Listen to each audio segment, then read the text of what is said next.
ご理解第62節。昔から人もよかれ我もよかれ、人より我がなおよかれと言うておるが、神信心をしても我が身の上のおかげを受けて後に人を助けてやれ。神信心も手習いも同じこと、一段一段進んでいくのじゃ。にわかに先生にはなれぬぞ。信心による助かりとは、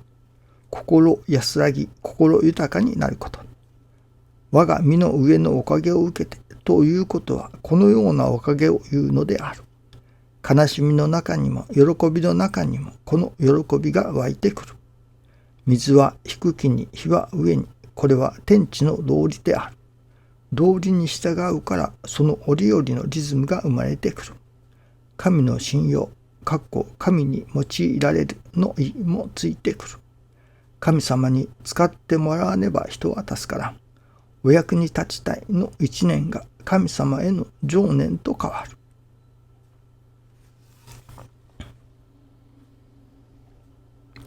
神様に使ってもらわねば人は助からんとあります。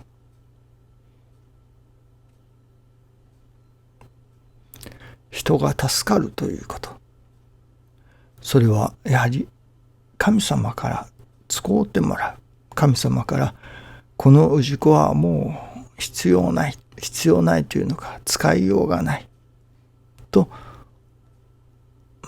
見放されたらというのでしょうか。それはこの世においてもう使いようがないということになれば、もうあの世へ行くということになるのでしょうかね。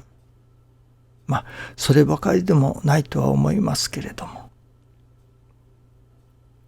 神様に使うてもらうこのお道、これは今日のお道というのは、この教団というのはおかしいですけれども、この宗教とでも言うのでしょうか。そういう意味合いにおいてのお道ですけれども、それは教祖様が神様から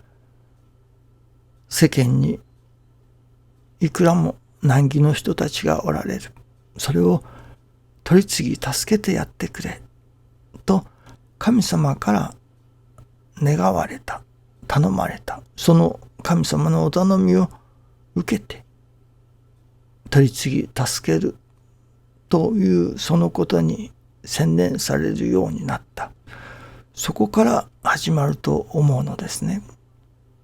いわば神様が取り次ぎ助けてやってくれと頼まれた、そこから始まるわけですけれども、その原点はやはり取り次ぎ助けるということが原点だと思うのですね。しかしその原点で終始されたわけではない。少しずつ変わっていかれたというところが大切なところだと思うのですね。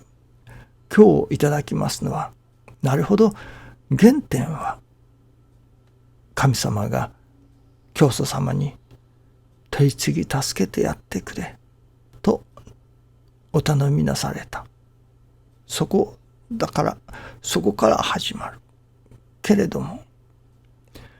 教祖様ご晩年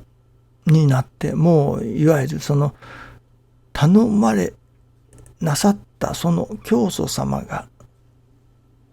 お国替えが近くなる。もういわば教祖様がこの世でその取り次ぎの技というのでしょうか、それができなくなられる。そのことが分かられたときに生まれたのが、教祖様ご自身がいなくとも人が助かっていくような方法を講じなければならないと。その取り次ぎの者がいないでも助かっていけれるような道、そこに示された、それが天地書きつけであろうと思うのですね。池上金光大臣、天地金の神、一心に願い、おかげは我が心にあり、今月今日で頼めい。この書きつけをそれこそ忘れぬようにすれば、おかげがいただけれるぞと。いわゆる、この天地書きつけの見教えを守っていけば、助かるぞと、助かられるぞということだと思うのですね。ある意味においてこの天地書きつけというのが教祖池上金光大臣様の身代わりとでも言うのでしょうかね。教祖様がお隠れになられる。その後に、自身が隠れた後にどうしたら人が助かっていけれるだろうか。それを取り次ぎの技というのを誰彼にまた頼まれたということではないようですね。もちろん取り次ぎに従えと、取り次ぎの技に従えと何人もの方にお頼みしてありますけれども、ご自身が亡くなられた後、どうしたら人が助かるだろうか、どうしたら人が助かっていくだろうか、そこに生み出されたのが天地書きつけであると思うのですね。いわば天地書きつけをいただいていけば、これは極端な言い方かもしれませんけれども、取り次ぎの者がいなくとも助かっていくことができるということになりはしませんかね。その天地書きつけを教祖様の身代わりとして、教祖様の言いつけとして、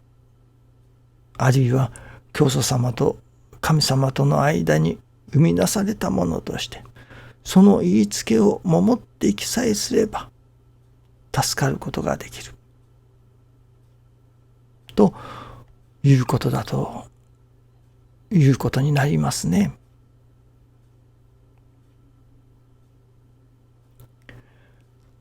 そこにある意味普遍的な助かりというものが約束されたと言えますね。それまでは教祖池上金光大臣様というのがいわゆるうつそみと言いますかね、その姿形がそこに必要であった。ところがその姿形がなくなってからどうやって人を助けていくか、そこに天地書きつけがあるわけですね。これならばいわば天地書きつけをいただき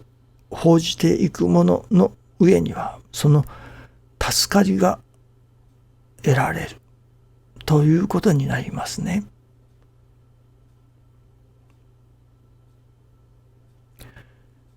人が助かっていく、その手立てが天地書きつけにあるということですね。教祖様お国替えの後、官上がりの後、人が助かっていくその道がこの天地書きつけに示されている。これならばその天地書きつけを報ずるものの上には、それこそ時間空間を問わずどこにいても教祖様がそれこそお取り次ぎをくださり助かっていくことができる。人がその助かるためのよりどころとしての天地書きつけということになりはしませんかね。